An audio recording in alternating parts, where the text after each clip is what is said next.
Hello everybody, the Lawn Gnome is here. Aren't you the cutest little thing?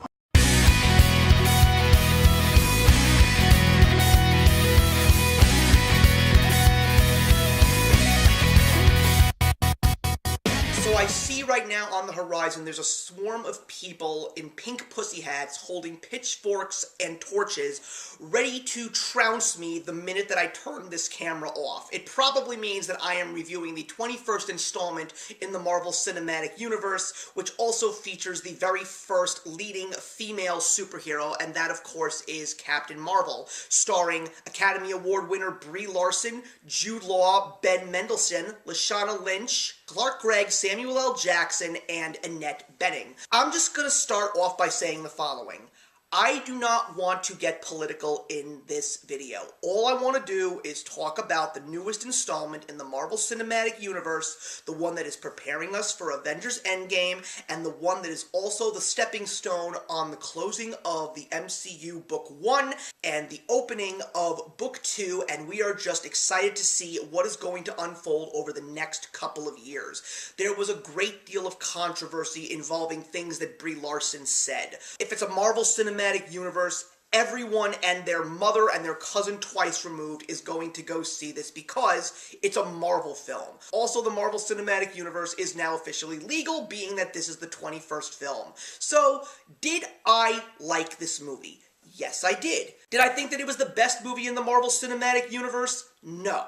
As a matter of fact, I can probably name about 7 Marvel Cinematic Universe films that I think are not on par with a movie like Captain Marvel. And if I really take a look at all of the films deeper, I would probably say that this is definitely somewhere in the middle, maybe a little higher up in the middle. But I thought that this movie was very enjoyable. There was a lot of Marvel Universe lore that I was really excited to see. I thought that the cast was great. I thought that the visual effects were very impressive. And all in all, like most Marvel Cinematic Universe films that have come before Captain Marvel, I had a good time watching it. Now, there are a couple of shortcomings, but there's also a great deal of good things to talk about. The first thing that I want to talk about is probably something that a lot of people did not like about this movie. One of the few things that made me extremely excited for this film was the fact that we were going to go into one of the biggest staples in the Marvel Comics lore, and that was the cosmic war of the Kree versus the Skrulls. We already knew that the Kree existed in the Marvel Cinematic Universe, but we didn't know much about the Skrulls. These are 2 warring races that have been at each other's throats for generations, and their goal is to wipe the other out and also have planetary conquest. So the fact that we actually scratched the surface and maybe even got a little deeper in regards to this makes me very excited to see if we are going to see more of this lore, and I appreciated the politics. I appreciated the purposes of both of these races. I also appreciated a lot of the true Marvel fandom revolving around these 2 races that we got, like the shape-shifting of the Skrulls, the fact that we saw the Supreme Intelligence, although Marvel comic readers know exactly what the Supreme Intelligence true form is. Even though they say in the movie that the true form of the Supreme Intelligence is not one of the most comforting things, I personally would have loved to have seen the true form of the Supreme Intelligence, and maybe we will see that in future films. I also thought that the supporting cast revolving around Brie Larson was absolutely incredible. Seeing Clark Gregg and Samuel L. Jackson back was just awesome because we love Nick Fury, and the fact that we had a whole film with him as one of the main supporting cast members was great. He was funny, he was entertaining, he had his typical BMF moments, absolutely awesome. Even though Clark Gregg as Coulson didn't have a extremely big role, the parts that he was in were really awesome. Also, Jude Law and Annette Bening were very, very good. It was really impressive to see these 2 specific actors. But then again, now Jude Law is in a great place because he is now attached to the MCU as well as the Harry Potter franchise. So Jude Law, way to go. Also, I thought that the best part of this film, without a doubt, was Talos, played by Ben Mendelsohn. He is definitely one of the stronger Marvel antagonists that we have gotten in a while. There are so many layers. He's not black and white. There are so many shades of gray, and I also really love the makeup job that they did on him and the rest of the actors that played the Skrulls. It was just so incredible. Even Lashana Lynch, who plays a friend of Carol Danvers, was very good. I loved her performance. I thought that she was spunky. I thought that she had some great lines, and even for such a small role, she really gave me a great deal of likability. The visual effects in this film, until the third act a la Black Panther, were very impressive. I mean, the part that everybody is talking about is the fact that Samuel L. Jackson and Clark Gregg looked so young, and the CGI effects that they used to keep them looking young in this film were so amazing, and it's a breakthrough on visual effects. We saw that a great deal in past Marvel Cinematic Universe films, particularly the Ant-Man films, and this is definitely a big thing for visual effects, and I think that that specific style is going to change movies for the better. We can get old actors actually playing themselves as their younger selves now in movies. That is just absolutely astounding. Of course, the highlight of this film is not even an actor. It is Goose the cat.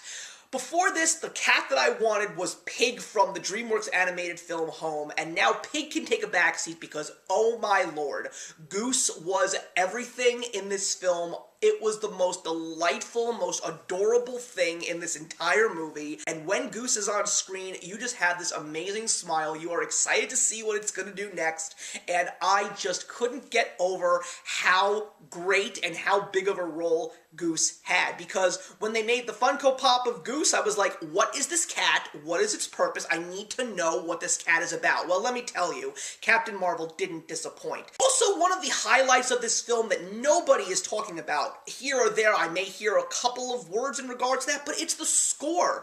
Pinar Toprak, also the first female composer to compose a Marvel Cinematic Universe film. I absolutely adored this soundtrack. It goes right up there with the soundtracks from Black Panther, Avengers Infinity War by Alan Silvestri, and Captain America Winter Soldier by Henry Jackman.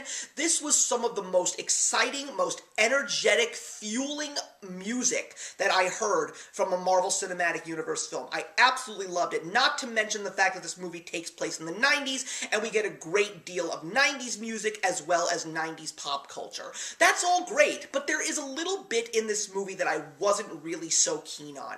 The first thing was the fact that this movie was said to promote feminism and promote strong women. Now, I'm completely okay with that, and I don't mind if it's thrown in there subtly, and to a greater extent, it did. But I really feel that when it came to strong women in this film, outside of maybe one or two, let's just put it this way, Captain Marvel was trying to be Wonder Woman and it wasn't working. A lot of the strong female moments in this movie were very, very forced, and they just didn't seem to work with the script and work in the story. I believe that this could have been done so well, and to a certain degree, most of the time it is done well, especially when it comes to the little girl Monica Rambeau. I loved her in this movie, and I really appreciated strong female empowerment more through her than some of the other female actors in this film. Also, I thought that when it came to the comedy, there was a lot that I found funny, but a lot more that I found out of place, cheesy, over the top, cringeworthy, what have you. There were points in this movie where I felt that this was really trying to be Thor Ragnarok, and Thor Ragnarok didn't work for me. I do appreciate comedy. I know that the Marvel Cinematic Universe is built on putting great comedy in their movies, but a lot of it was just not the right place at the right time. Like I said, some of it did work and most of it didn't, and I really didn't appreciate that. And the hardest thing that I have to say about this film is Brie Larson as Captain Marvel. She, I didn't really think was the best. And this is an Academy Award winning actress. Now, is that entirely her fault? No. Could it have been the director's fault? It could have been, but I don't know. All I know is that I can compare her to Kevin Costner. She, like Kevin Costner, is not the best one in the room, but she surrounds herself with amazing supporting actors who give me a great reason to enjoy and have a good time with a film like Captain Marvel.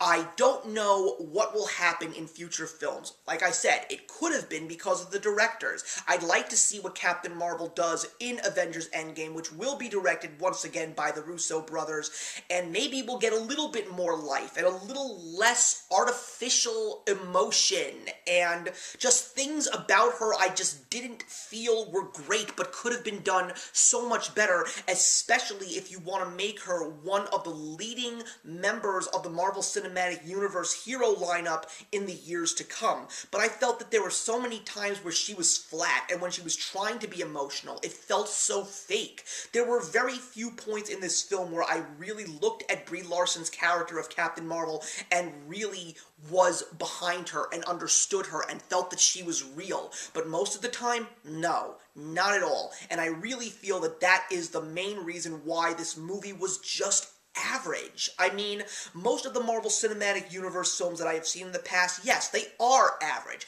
but there are some that have so many glimmers of greatness in them, and the problem is, when this movie has some of those opportunities, it just gets shot down.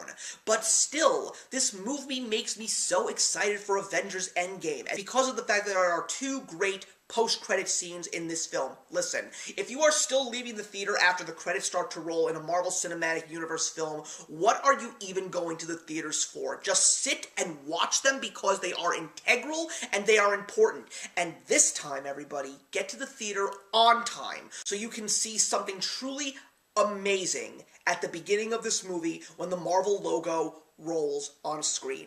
So, I still feel that, regardless of its shortcomings, Captain Marvel does not meet up with the hype, but it is not a bad movie in the slightest. Is it a movie that I want to watch again? Is it a movie that I want to buy on DVD? Well, guys, it's an MCU film, so I think you know the answer to that. Of course, because it is an important part to this story, and one of the few things that Captain Marvel did so well, just like all the other ones that came before it, is it just makes me excited to see the next chapter in the story. This didn't slow it down. This still is a great experience in the theaters, and a proud new addition to the Marvel Cinematic Universe. I'm going to give Captain Marvel a 2.5 stars out of 4. I just fall somewhere a little bit better in the middle, but still in the middle nonetheless. And maybe down the line, through continuous watches, I will probably like it more than I feel right now. Because there are times where I have watched Marvel Cinematic Universe films that I liked when I saw them in theaters,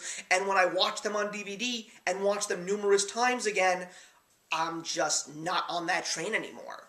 But either way, guys, I hope you enjoyed this review. Please be civil in the comments. I didn't go into this film trying to want this movie to fail. I want this movie to be successful because I want more Marvel Cinematic Universe movies, and I want them all to be fun, and I want them to be energetic, and I just want them to be awesome. And Captain Marvel was a fun time. It just wasn't on those high accolades that some of the Marvel films that came before it landed into. But either way, guys, please leave your comments in the box below. Let's discuss Captain Marvel, and I will see you in the next one.